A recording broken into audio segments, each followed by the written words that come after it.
viens, je t'emmène au vent, je t'emmène au-dessus des gens, et je voudrais... Hier, l'Indre a été touchée de plein fouet par une tempête.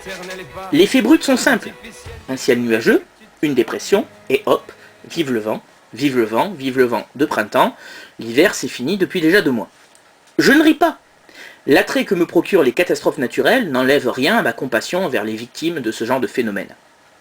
Mais ce qui m'agace, c'est cette habitude qu'ont certains journalistes à employer l'expression suivante « mini-tornade ». C'est une chose terrifiante qu'une tornade.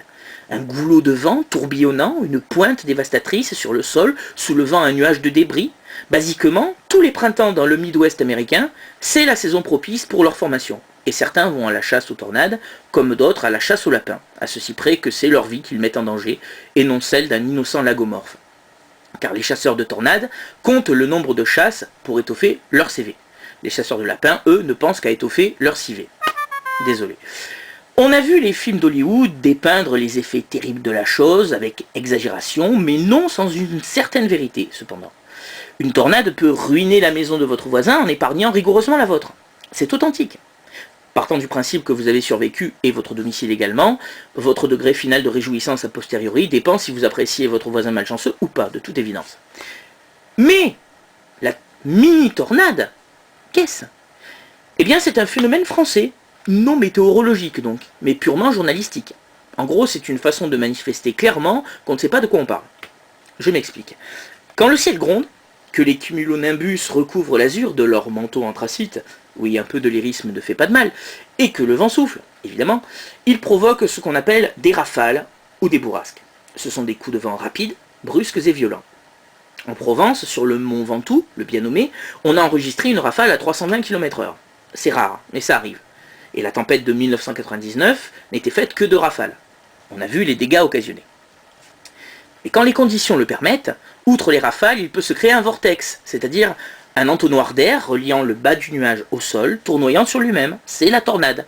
Et non seulement cette chose peut se déplacer à 40 km/h, c'est-à-dire plus vite que Usain Bolt, voire plus, mais les vents concentrés en elle peuvent atteindre les 500 km/h. Si cela se passe en Basse-Californie, on appelle cela tornado. Ça prend souvent la forme d'un cheval et ça signifie que Zorro est arrivé. Si cela se produit dans un appartement, c'est également appelé tornado.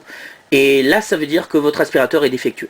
Et si cela se produit chez votre boucher, on parle alors de tourne-d'eau, et là on sort carrément du sujet.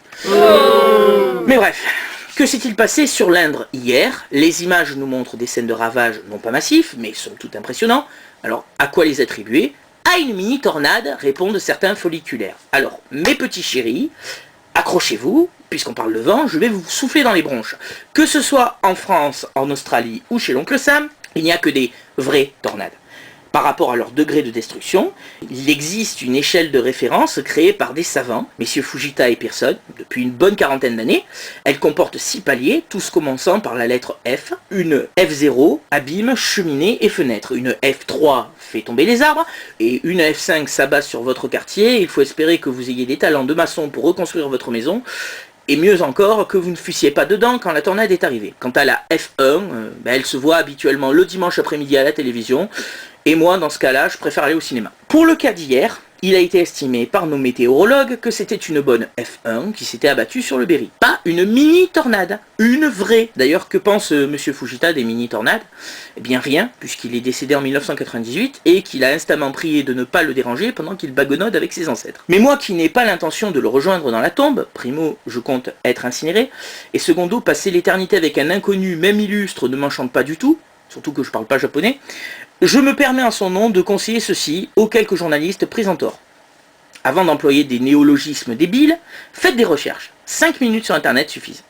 Attendez que Météo France ait assimilé précise de quoi il fut question, rafale ou tornade, avant de rédiger des âneries. Prenez exemple sur vos voisins, sur vos collègues qui parlent à juste titre de phénomènes venteux et évoquent la possibilité d'une rafale descendante ou d'une tornade. Pas mini-tornade. Il n'y a pas de mini-tornade. Tout comme il n'y a pas de micro-climat. Tout comme il n'y a pas de viande de bœuf dans les hamburgers de chez... Tout comme il n'y a pas de con subatomique. Encore que dans ce cas précis, il soit encore permis d'en douter. Allez viens, je t'emmène au vent, je t'emmène au-dessus des gens. Et je voudrais que tu te rappelles, notre amour est éternel et pas artificiel. Je voudrais que tu te ramènes.